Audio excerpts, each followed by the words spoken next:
the Indiana Fever just made a huge move that could shake things up for Caitlin Clark and her championship dreams. Kelly Krauskopf, the mastermind behind their 2012 title, is back as president. If you're a Fever fan or someone who's been following Caitlin Clark, this is the moment you've been waiting for. But the big question is, can Krauskopf build a winning team around Clark like she did with Tamika Catchings? Background in terms of growing up in the organization and understanding everything, the nuances around it, and certainly gives us great perspective.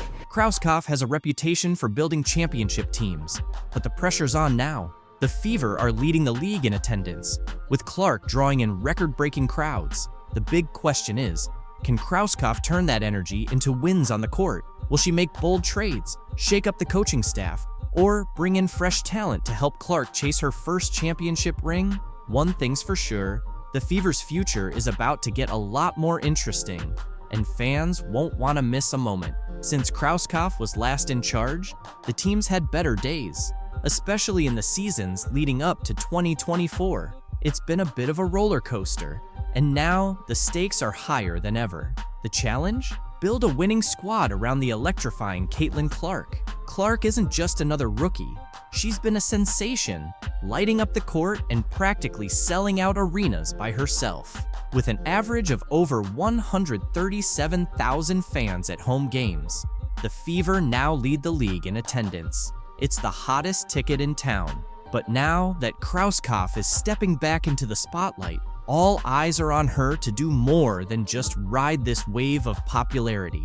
Recently, she was the Indiana Fever's president as well as GM for nearly 2 decades. I think a lot of the opportunities that I've been given, To turn all the excitement into real success on the court, fans are pumped, but they're also craving more than just hype. They want a championship. So, can Krauskopf build the powerhouse team Clark needs to bring that shiny trophy back to Indiana? No pressure, right? Kelly Krauskopf is back as the Indiana Fever's president, and this isn't just a nostalgic return. It's a massive opportunity for the team's future. With her solid track record of building winning squads, everyone's curious about her next move.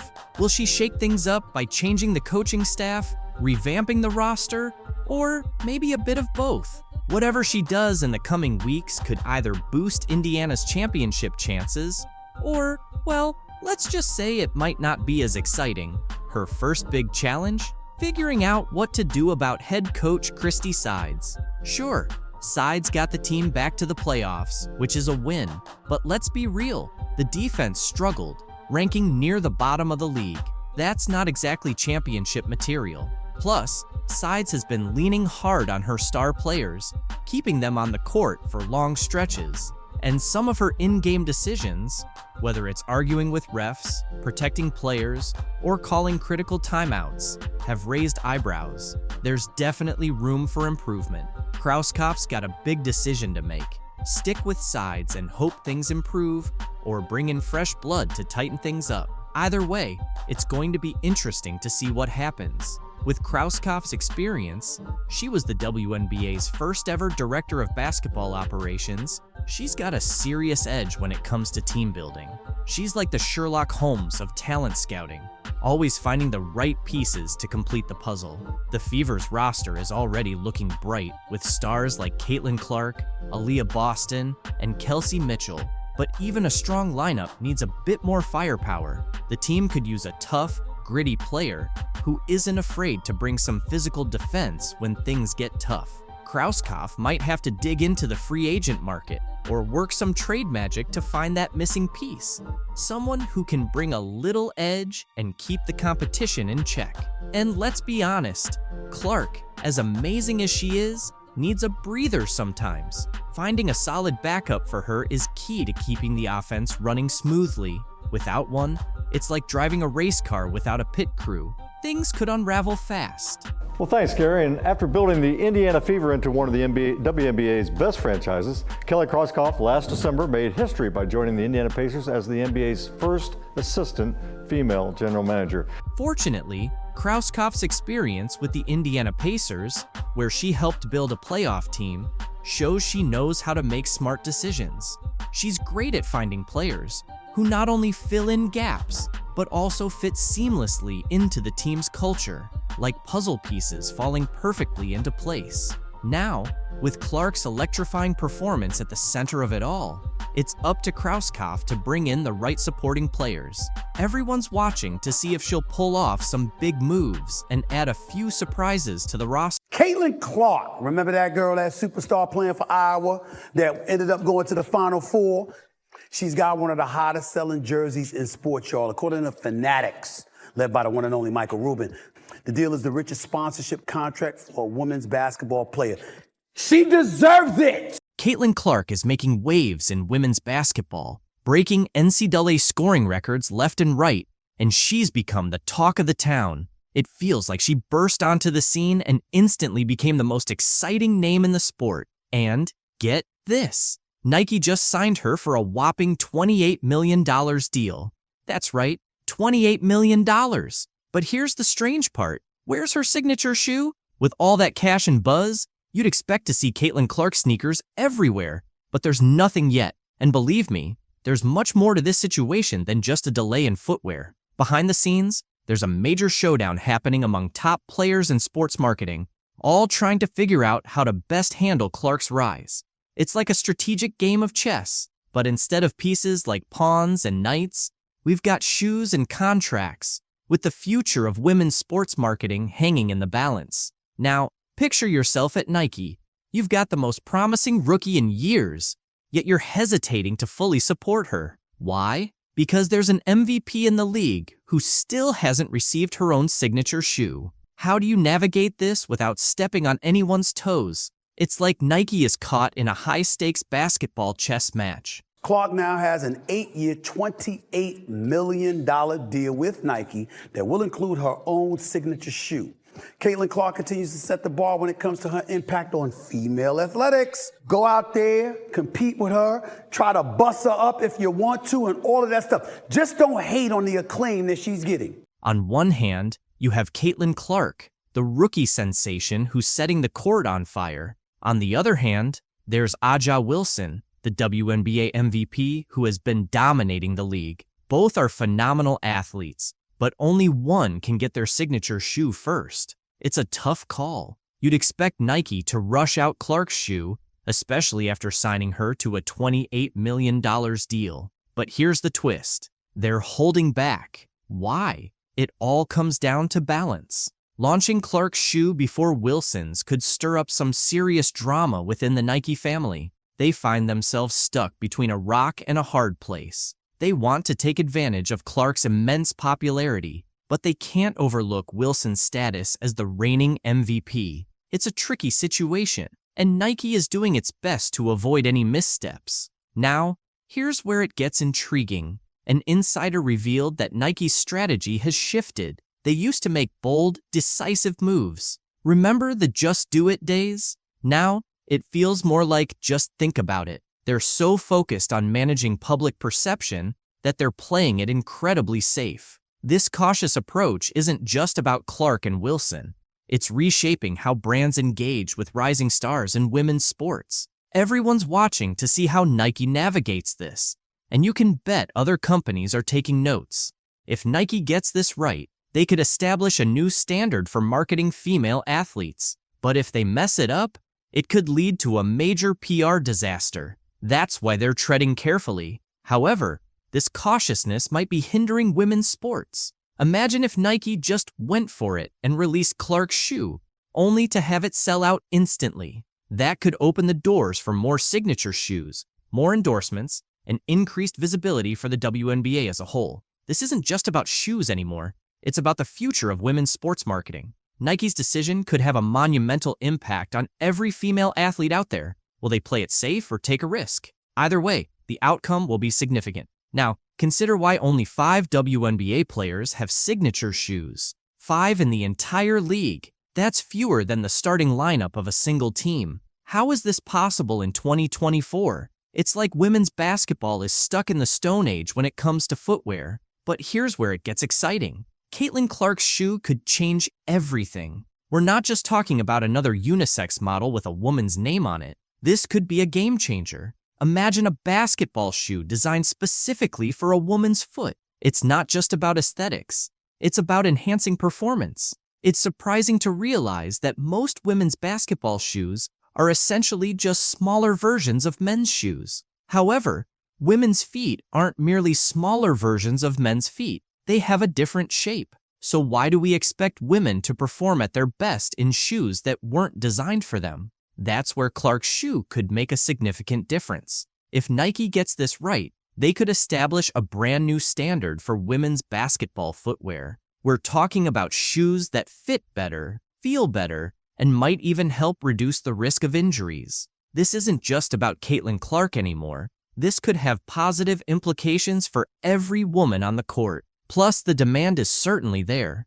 When Clark was drafted, her jersey sold out in no time. People are eager for Clark merchandise. If her shoe is successful, it could pave the way for more signature shoes in the WNBA, finally creating a market that truly caters to women basketball players. But this goes beyond just selling shoes. Clark's signature shoe could symbolize growth in women's basketball, sending a message that says, "We see you, we value you, and we're creating products specifically for you." That's a significant step for a sport that has often been viewed as an afterthought. Consider the impact this could have on young girls who play basketball. They wouldn't just be dreaming of playing in the WNBA. They'd be envisioning a future where they have their own signature shoe. This is about representation, inspiration, and demonstrating that women's basketball is a serious market. The WNBA faced some early controversy just 90 seconds into the first playoff game of 2024 when the Indiana Fever took on the Connecticut Sun in their best-of-3 series. Things escalated quickly when Caitlin Clark, the unanimous Rookie of the Year, ended up with a black eye. The incident happened when Connecticut guard Dejanai Carrington appeared to accidentally poke Clark in the eye. Despite Clark clearly being in pain and falling to the ground, no foul was called, which sparked an outcry from fans on social media. Many accused Carrington of foul play, claiming the move was intentional. Even Barstool Sports founder Dave Portnoy weighed in, tweeting, "Why does the WNBA let players wear gigantic nails if they use them as weapons? We're lucky Caitlin didn't lose an eye. No foul call, and she had to play with one eye the rest of the game." Clark, despite the injury, continued playing, but had one of her toughest games since joining the WNBA. She shot just 3.5%, going 4 for 17 from the field, including 2 for 11 from beyond the arc. The Fever, unable to rally behind their star, suffered a tough 93-69 loss to Connecticut, putting them on the verge of elimination. Kelsey Mitchell's 21 points and Aaliyah Boston's 11 rebounds were among the few highlights for Indiana. On the other side, Connecticut was led by Marina Mabrey's 27 points and Alyssa Thomas's 15th career triple-double as they controlled the game from start to finish. Despite the rough game, Clark didn't blame her eye injury for the performance. After briefly sitting on the bench following the poke, she decided to push through the pain and played 36 minutes, contributing 8 assists. However, her shooting struggles were hard to ignore. In the post-game press conference, Clark refused to place blame on Carrington, taking full responsibility for the missed shots and acknowledging her difficult game. Her determination to keep playing says a lot about her resilience, but fans are still left wondering if the eye injury played a bigger role in her off night. It remains to be seen if Clark and the Fever can bounce back and avoid an early playoff exit. Today, we've got some serious drama to break down. The situation between Caitlin Clark and a Connecticut Sun fan has been leaked, and now, Teresa Weatherspoon is the latest coach to lose her job. Let's dive in. First up, let's talk about Caitlin Clark and what went down at the Connecticut Sun game. Even though the Fever season is over and Clark's off the court, the drama isn't cooling down. A lot of WNBA veterans and players are blaming Caitlin Clark's fan base for all the hate that's been going around. But come on, can we really put all of this on Clark's fans? Did you see what happened at the Sun game? It wasn't just a random fan. This guy had media credentials and was harassing Clark from the front row. The whole incident got leaked online, and now we've got more details to unpack. Clark ended up calling out the fan to security after he apparently crossed a line. Fans at the game said the guy didn't just insult her, he allegedly wished she'd fall and break her neck. Then, he went back to his seat and bragged about it to other Sun fans. More people who were there have come forward, saying they overheard some of his comments, and it sounds pretty bad. This situation has sparked a lot of debate online, and there are even rumors that the guy had media access. So far, the WNBA hasn't made a statement, but it's definitely a mess. WNBA commentator Stephen A. Smith called out the racist fan and showed his support for Clark. On the flip side, players like Angel Reese and Brittany Griner have also shared their thoughts. Angel mentioned she's been dealing with harassment from Clark's fans for the past 2 years. Griner, on the other hand, is pushing for the league to take faster action when it comes to toxic fan behavior. Speaking of Angel Reese, let's shift gears. Last night, news dropped that her coach, Teresa Weatherspoon, was fired from the Chicago Sky, and Angel's heartbroken. She tweeted about how much Weatherspoon meant to her, saying she was the only one who believed in her and supported her through a tough time in her life. What do you guys think about all this? The Indiana Fever delivered an unforgettable game. Picture this: Caitlin Clark, the rookie who's been making waves in the league, played all 45 minutes of a game that went into overtime. Yep, 45 minutes straight. And that's just the start. Clark didn't just lead the Fever to a tough 104-100 win over the Atlanta Dream. She also became the fastest player in WNBA history to hit 300 career assists. But that's not all. Her teammate, Aaliyah Boston, had the best game of her career on the very same night. The first quarter was electric, with the Fever and Dream trading baskets right from the jump. Clark showed she was locked in early, sinking a three-pointer within the first few minutes. Boston gets it back to Clark, sidesteps Howard, she will launch and knock down a three. The Atlanta Dream wasn't backing down, with Rhyne Howard answering back with her own sharp shooting. By the end of the first quarter, the Fever had a narrow 22-21 lead, setting the stage for a closely contested game. In the second quarter, things heated up even more. The Dream, led by Howard and Alicia Gray, pulled ahead by 6 points. But the Fever weren't going down easily. Lexi Hull stepped up, sinking 2 clutch three-pointers to keep them in the fight. Despite their efforts, the Dream managed to take control, going into halftime with a 48-44 lead. If you thought it was intense by then, the third quarter kicked things up a notch. The Dream extended their lead to 16 points, and it seemed like the Fever were losing their grip. But this is where Caitlin Clark and her squad worked their magic. Clark started finding her rhythm, making pinpoint assists and draining crucial shots. Meanwhile, Aaliyah Boston dominated the boards, grabbing key rebounds and converting them into points. By the end of the third quarter, the Fever had cut the lead to just 3 points, with the score at 69-66 in favor of the Dream. The fourth quarter was one of the most thrilling moments of the season.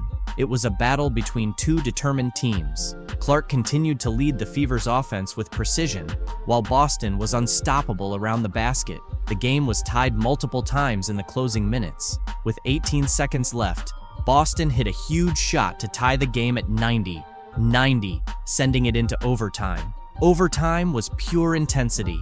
Clark and Boston kept up their dominance, but the Dream fought back hard. It was a back-and-forth exchange of baskets right up until the final seconds. In the end, Clark's composure at the free throw line sealed the Fever's 104-100 victory. This game showed just how much the Indiana team is growing, and with the playoffs on the horizon, they're showing some promising signs. What can we even say about Clark that hasn't been said already? Well, here's one for you. She played all 45 minutes of the game. Unreal, right? But the numbers back it up. Clark wrapped up the night with 26 points, 12 assists, and 5 rebounds. That's not just a double-double, it's complete court control. And the biggest highlight? She became the fastest player in WNBA history to hit 300 career assists. We're talking about a rookie shattering records that seemed untouchable. Her court vision is something else. If Clark was the conductor, Aaliyah Boston was the unstoppable force. Boston had the game of her career, dropping 30 points and grabbing 13 rebounds. Another double-double, but more than that, it was pure dominance. She was a force in the paint, turning Clark's assists into easy buckets and creating second chances with her offensive rebounding. Boston was incredibly efficient, hitting 11 out of 16 shots. And let's not forget Kelsey Mitchell. While Clark and Boston were stealing the show, Mitchell quietly had a standout game herself, with 21 points and a solid 50% shooting. She was the quiet but critical third piece of the puzzle, delivering when the Fever needed it most. Mitchell showed why she's one of the top shooters in the league, sinking clutch shots to help seal the victory. The trio of Clark running the show, Boston owning the paint, and Mitchell hitting from the outside is a combination that could take the Fever deep into the playoffs. And speaking of playoffs, with performances like this, the Fever are proving they're not just here to make up the numbers, they're here to compete for a title. A key moment in the game came in the third quarter when the Dream opened up a 16-point lead. That could have been the moment many teams threw in the towel, but not the Fever, and definitely not Clark. She kicked off a series of plays that completely turned the game around. She drained a three-pointer and followed it up with 2 quick assists to Boston. Just like that, the 16-point gap started to shrink. This was where Clark's championship mentality really showed. She didn't just rack up points, she elevated the play of her whole team. This game summed up the Fever season. Flashes of brilliance, some adversity, and overcoming challenges. But most of all, it showcased the heart and determination of this young squad, led by Clark and Boston. If Caitlin Clark is the star of the WNBA, things are about to get tough for the league once she's out of the playoffs. The reality is, the WNBA is in for a wake-up call. When Clark was out, ratings plummeted from 1.8 million viewers to just 161,000. Definitely concerning for Kathy Engelbert and the league. Clark's presence this season boosted everything: merchandise, ticket sales, and TV viewership. The Indiana Fever, once barely relevant, became playoff contenders, and her games consistently sold out. But now, here's the issue. Without Clark, the WNBA is struggling. Not a single playoff game has even reached 500,000 viewers in her absence. Without her star power, the league is left facing empty arenas and tanking ratings. It's become clear they put all their hopes on Clark, and now they're feeling the effects. Clark's influence extended beyond just the Fever. She set records in points, assists, and triple-doubles, and her energy lifted the whole league. Attendance shot up by 156%, TV ratings nearly tripled, and merchandise sales skyrocketed. She even drew in fans who had never paid attention to women's basketball before. But now that she's out, the league is facing a tough reality. Remember those packed arenas for her games? Without her, the venues are half full, and the excitement is gone. Even the top teams can't pull in 500,000 viewers. The WNBA is staring down not just a major drop in fan engagement, but a financial loss too. The NBA pours $200 million into the WNBA every year just to keep it going. But compared to the NBA's $3 billion in revenue, the WNBA's earnings are minimal. What's even more shocking is that the league hasn't properly marketed Clark. There have been no big commercials or major marketing campaigns. It's like they're hiding their biggest asset. So what happens now? The WNBA needs to develop more stars, build rivalries, and create storylines that don't rely entirely on Clark. The league can't sit around waiting for the next big name to show up and save them. It's time for change, and fast. Can the WNBA survive without Caitlin Clark? Or is this the start of a serious decline for women's pro basketball? What's happening in the WNBA right now is absolutely wild. Sophie Cunningham, who plays with Diana Taurasi on the Phoenix Mercury, recently made some eye-popping comments about Caitlin Clark that are leaving people stunned. And believe it or not, that's just scratching the surface. Caitlin Clark isn't just putting up numbers on the court. She's changing the game itself. She's been smashing records, pulling off impossible plays, and shaking up the Indiana Fever in ways no one saw coming. And get this, some of the seasoned veterans are starting to feel a bit envious. Yep, the rookie is making waves so big that it's ruffling the feathers of some long-standing stars. But hold on, let's take a closer look at what Cunningham said that's got everyone buzzing. In a recent interview, she dropped some serious thoughts on Caitlin Clark. But I think they've done a great job in the league as well. I think the physicality and all that they're going to get used to, but I think especially Caitlin Clark, she's been killing it. And I'm a huge fan, and I never say that, but I think it's fun what she's doing. Can you believe what this means? A veteran player who shares the court with the iconic Diana Taurasi is giving major props to a rookie. That's not something you see every day in the WNBA. But Sophie didn't stop there. She had more to say. When it comes to viewership, man, I think a lot of people have a lot to learn about our league, but I think that's a really fun thing. And if you have really anything negative to say about all the viewership and everything that this rookie class is doing, I just think that you're not capitalizing on it and you might be a little jealous. So Sophie just dropped a truth bomb on anyone throwing shade at Caitlin Clark's success and the other rookies in the league. She's basically saying that if you're not on board with how the WNBA is growing, then the issue might be with you. But why is Sophie, an established player, going all out to defend Clark and the rookies? Simple. It's all about the impact. Clark isn't just playing great basketball. She's completely changing how people view the WNBA. Since she stepped into the league, viewership has exploded. Games that used to have empty seats are now packed. People aren't just watching Indiana Fever games, they're buying tickets, jerseys, and buzzing about the WNBA on social media like never before. And here's the kicker. Clark is pulling all this off as a rookie. She didn't need years to adjust or build a fan base. She came in and started dominating right away. That's why Sophie and other savvy players are seeing that Clark's success is tied to the success of the league itself. In just the last 5 games, Clark's been on fire, averaging 22.6 points, 8.4 assists, and 4.8 rebounds. But that's not all. She's shooting 48.1% from the field and an impressive 44.4% from beyond the arc. These aren't just good numbers for a rookie, they're elite, even for seasoned pros. And what's most incredible is that she's not just stacking up stats for herself, she's lifting the entire team. With Clark on the court, the Fever have gone from barely scraping by to becoming serious title contenders. Oh, and that record for most points generated in a WNBA season? Clark is on track to break it. She's already ranked among the top 3 rookies of all time for total points, and the season's not even over. But it's not just about scoring. Clark is redefining what it means to be a point guard in this league. Her assists aren't just routine passes, they're jaw-dropping plays. She's seeing and creating opportunities that leave even the commentators speechless. And here's the wild part. She's doing all of this against defenses that are built specifically to shut her down. Entire teams are shifting their strategies just to contain Caitlin Clark, but she's still out there dominating. That's why veterans like Sophie Cunningham are so impressed. Clark isn't just excelling. She's changing the entire game. She's pushing teams and players to evolve. And in doing so, she's raising the level of competition across the WNBA. Let's dive into something Cunningham brought up that's been stirring the pot in the league: the jealousy and criticism aimed at Caitlin Clark. Sounds crazy, right? A rookie making such a huge impact that it's got veterans feeling envious. But that's exactly what's happening. Some players, and even some fans, are complaining about all the attention Clark's getting, saying it's overhyped or that she's stealing the spotlight from more experienced players. But let's be real, this is just plain jealousy. As Sophie Cunningham wisely pointed out, those who are grumbling about the attention Clark is bringing to the league are missing out on the bigger picture and maybe feeling a bit envious. She's absolutely right. Clark's success doesn't take away from any other player's value.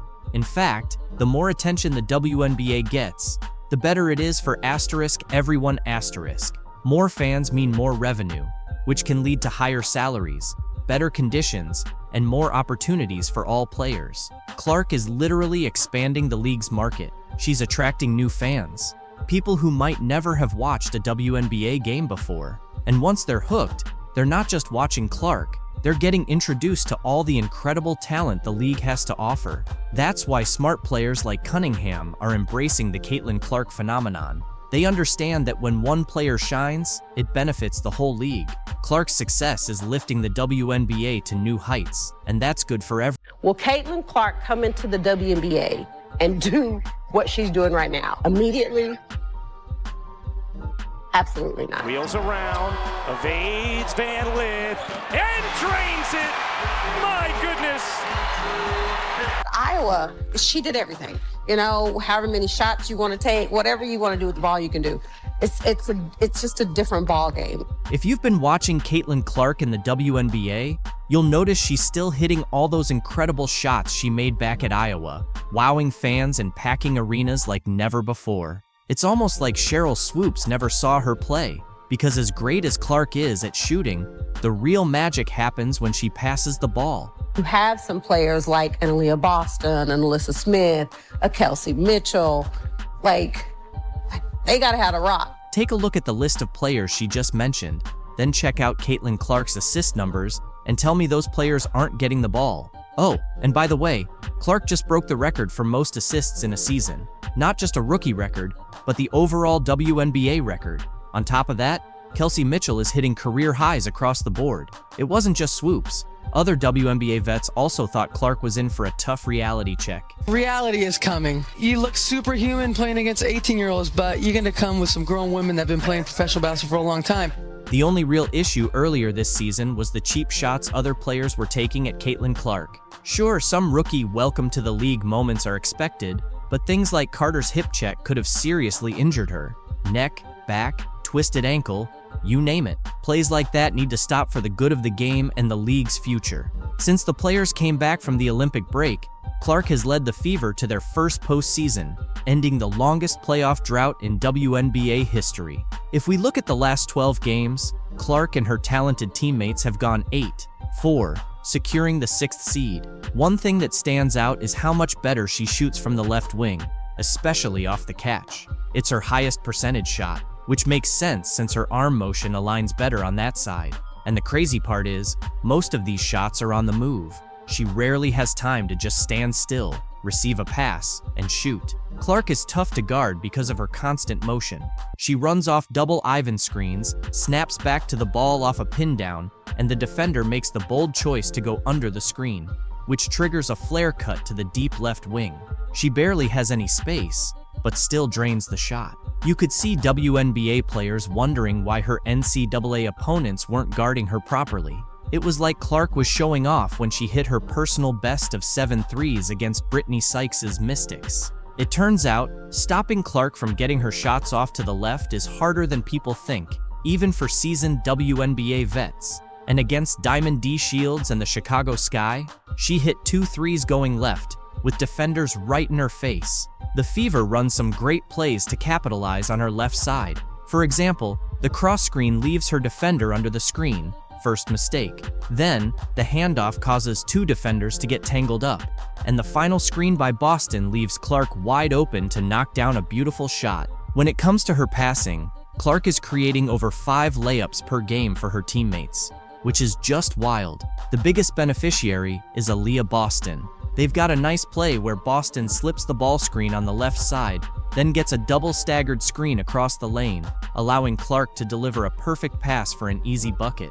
In a similar setup, Clark gets a ball screen at the top while Boston uses her body to shield the defender and finishes with a soft touch off the glass. Their bread and butter is the pick and roll. Since Clark draws both defenders, Boston often gets open shots right at the rim. Boston uses her size to spin around smaller defenders for easy layups, and when they reverse the ball screen on the left side, it's the same result. Boston's defender has to hedge because of Clark's shooting threat, but Clark's wraparound pass finds Boston perfectly. She even spins the ball just right so it lands in Boston's hands, allowing her to finish away from the defender. Just perfect execution. They've developed a killer 2-woman game at the top of the key, flattening the other 3 players along the baseline to give them room to operate.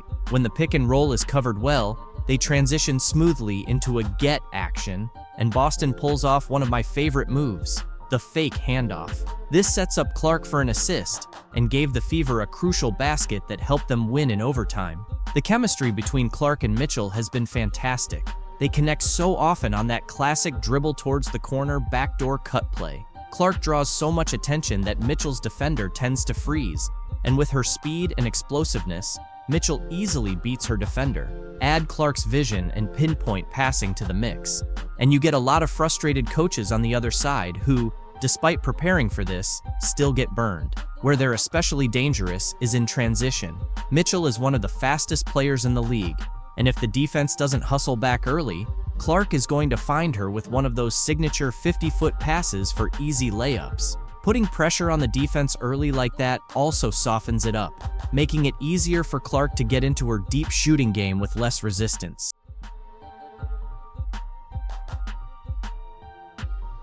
Caitlin Clark has some big news that's sure to create a stir in the WNBA. But let's face it, are we really surprised? Many fans have been watching just to see her take charge in the league this season. Now, she's made the decision to step away for good, and honestly, who can blame her? She struggled with physical defense she's faced at the professional level and voiced frustration with the league's officiating, recently telling reporters, quote, "I feel like I'm getting hammered and everybody is physical with me, and opponents get away with things that other people don't get away with." That's what Caitlin Clark said. From the very beginning, this league didn't truly appreciate her talent. She took a team that had been largely unnoticed for 10 years and led them to the playoffs, set attendance records, increased ticket sales, and made her jersey a top seller. So what did she receive in return? A cheap eye poke, some shoulder hits, a loss by 6 points, technical fouls, unfounded claims of racism, and a label as a rude player. What I am upset about is like, hey man, your meal ticket is under constant attack. There's been dirty plays all season. If that's the kind of treatment you receive for making the league entertaining, I'd walk away too. But do you know what really drove her to this breaking point and led her to announce her decision? What did she say that made it clear she's entirely finished? Let me provide you with all the details. Those guys, they're the racists, when really, y'all are the racists. The people coming up with excuses to hate Caitlin Clark and the new fan base that she brought. You could sense it brewing from a distance. Caitlin Clark's frustration had been accumulating for weeks. However, the tipping point occurred when the Indiana Fever faced a heartbreaking defeat against the Connecticut Sun. She's just not built for the physicality of this league. And she's not quick enough to get away from the physicality, resulting in their elimination from the playoffs. In a close game that ended with a score of 87-81, Clark played as if everything depended on it, contributing 29 points, 10 assists, and 7 rebounds, essentially trying to shoulder the entire team. But here's the catch. Her teammates appeared to be asleep. While Clark was out there performing like a one-woman army, her team struggled, missing shots and committing rookie errors. This kid's on the wrong team. She's got the wrong skill set to handle the physicality of that league, and she's a rookie. Let's kick things off with Temi Fagbani. Where do I even start? Her performance was nothing short of a disaster. She made some critical errors, including a shot clock violation at a crucial moment when the Fever were trying to gain momentum. When she wasn't just standing around looking confused, she went 0 for 3, practically gifting the ball back to the Sun. Honestly, don't you agree with Gino when he said, "Yeah, but she needs to be on a better team." But hold on, because Victoria Vivians didn't perform any better. As a veteran who should excel under pressure, she instead chose to go missing, scoring only 6 points with a shooting percentage of 2 for 10. Seriously, 2 out of 10? She wasn't just missing, she was clanking wide open opportunities that even I could have made. Then there's Kelsey Mitchell, usually a reliable scorer, who picked the absolute worst moment to disappear. She ended with 9 points on 3 of 12 shooting. For someone who was expected to be one of Indiana's top scorers, she appeared completely lost, hesitating and passing up shots. When she finally did take a shot, they turned into air balls. It was like she had stage fright just when the Fever needed her to step up. Caitlin Clark was assaulted yesterday in her very first playoff game in the WNBA. Watching everything unravel around Clark while she was giving it her all was painful. Each time she made a clutch, three-pointer, or executed an amazing play, her teammates seemed to fumble, handing the ball back to the Sun and giving Clark that helpless look, as if to say, "Oops, my bad." You could see it in her body language. Every missed shot and turnover felt like a punch to the gut. It's not that she didn't show up. She played a full 40 minutes of relentless, high-intensity basketball, pouring everything into the game, and yet it still wasn't sufficient. It's important that we point this out. One of the things that I brought up this morning in talking about Caitlin Clark is that some of the players, you want to use the word jealousy, fine. You want to use the word envy, fine. As the final buzzer went off and Clark stood there with her shoulders slumped, staring at the scoreboard, it became evident that this was more than just a loss. It was a realization, a wake-up call that no matter how hard she fought, how many shots she made, or how many plays she executed, it wouldn't matter without a team that could genuinely support her. This wasn't merely the end of a playoff journey, it signified the end of her patience. If Caitlin Clark is the quote-unquote savior, if she's the golden girl, milk it! Reality is knocking on the door of the porta potty. The truth is finally coming to the light. The same light that is going to be dimming here in about 12 hours when Caitlin Clark is eliminated from the playoff. The entire WNBA was almost in shock when Caitlin Clark revealed her big news. She's not just stepping away from the league, she's moving to Europe. That's correct. The most exciting rookie the WNBA has ever witnessed is packing her bags and saying, "I'm out." Can you really falter after enduring all the relentless pressure, cheap shots, and endless nonsense? Clark has decided it's time to hit the reset button. This announcement came just days after the Indiana Fever's tough playoff exit against the Connecticut Sun.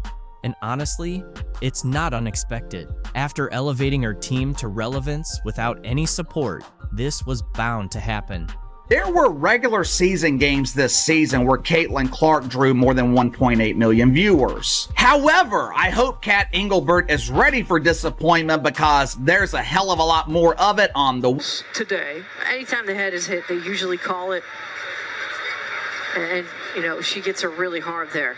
Any contact above the shoulders. Angel Reese hit Caitlin Clark right on the head and ended up getting benched for it. To be honest, this situation isn't as glamorous or joyful for Clark as it might seem. The physical demands and the pressure of expectations, both on and off the court, have been tough. Adding to that, the stress from social media and various conspiracies has made things even harder. Clark talked about how challenging it all has been. Younger than that at times, and I'm trying to navigate moving to a new city by myself. I'm trying to navigate, playing in a new league on top of everything else that has come with it. And in the midst of all the chaos, Caitlin Clark is trying to stay calm.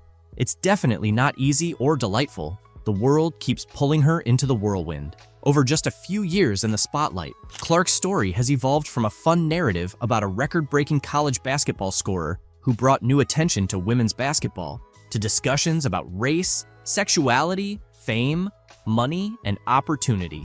Then, it shifted back to concerns about her turnover numbers early in her first WNBA season. Clark highlighted the importance of focusing on mental health and emphasized that seeking help is crucial. "I can achieve everything in my life," she said. "I'm not afraid to ask for help and to tell people, today is just not my day. And that's okay. Not every day has to be perfect." I think it's something that a lot of people in our country struggle with, especially young individuals. And, I think the biggest thing is don't be afraid to ask for help. The concern isn't just about Clark herself. Tennis star Serena Williams recently praised Caitlin Clark for handling early success. Well, despite social media negativity. Speaking to the New York Post at the Tribeca Festival about her docuseries In the Arena, Serena was asked about Caitlin.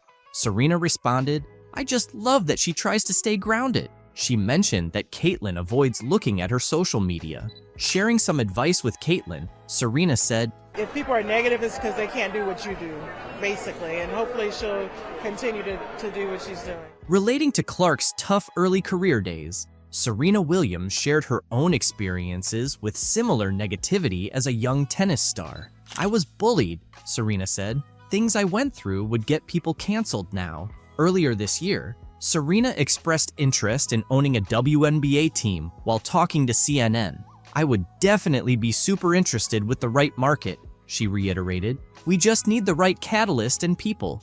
And I think that's happening over the past 2 years. Women's sports are finally having their moment." Big stars like Serena recognize Caitlin Clark's unprecedented rise to fame. She's one of the most popular athletes on the planet, and she hasn't even played her first WNBA game. In her first 14 games, Clark is on track to win Rookie of the Year, averaging 15.6 points on 36.7% shooting, 32.2% from three, 4.9 rebounds, and 6 assists. However, she's also facing intense physicality and committing a league-high 5.5 turnovers per game. Amid all the attention, fans are concerned about her mental health and well-being. Being famous has its perks, But at just 22 years old, there's worry about whether Clark can handle the long-term pressure. In ESPN's Full Court Press series, Clark admitted she sometimes wishes she were normal because all the attention and press can be draining.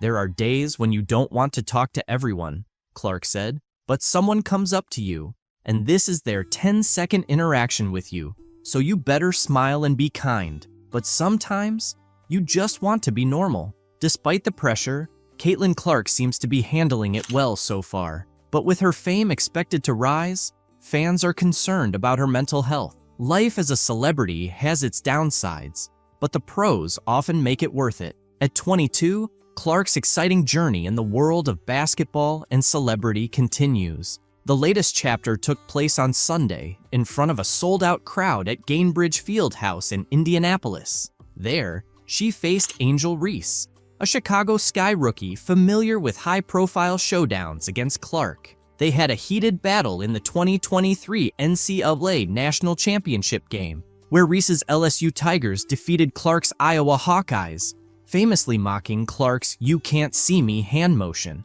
Clark and Iowa got their revenge when they knocked out Reese and LSU in this year's Elite Eight in April. Attendance and merchandise sales spiked, and everyone assumed the latest Clark-Reese game would set viewership records. "I think it's the emotion and passion we play with," Clark said. "That's something that wasn't always appreciated about women's sports, and it should be. It makes it fun. We're competitors, and that's how the game should be. It's going to get feisty and physical, but both teams are just trying to win."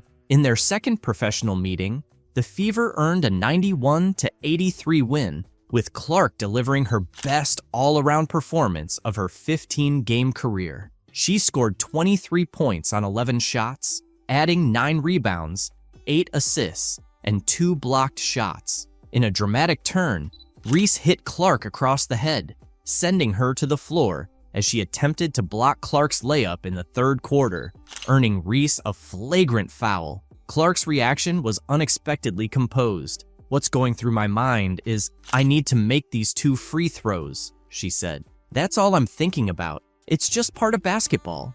It is what it is. She's just trying to make a play on the ball and get the block. It happens."